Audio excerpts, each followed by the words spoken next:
মহাসড়কে দুর্ঘটনা কমাতে ও থ্রি হুইলার চলা বন্ধ করতে সাভার হাইওয়ে থানা পুলিশের বিশেষ অভিযান চলছে। গাড়ির কাগজপত্র, ড্রাইভিং লাইসেন্স না থাকলে তাদেরকে মামলা দেওয়া হচ্ছে। বিকালে থানার সামনে ঢাকা আরিচা মহাসড়কে থানার অফিসার ইনচার্জ সালেহ আহমেদের নেতৃত্বে তৃতীয় দিনের মতো এই অভিযান চলে। এ সময় এই অভিযানে সাভার নিরাপদ সড়ক চাই সংগঠনের সদস্যরা উপস্থিত থেকে পুলিশের কার্যক্রমকে সহায়তা করেন।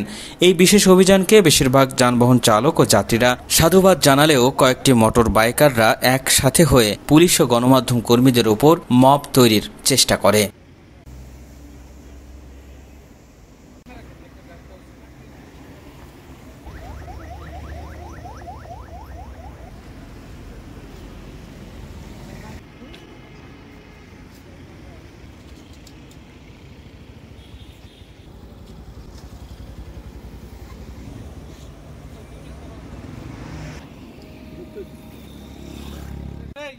একজন লেখেন তো আশরাফুল একটু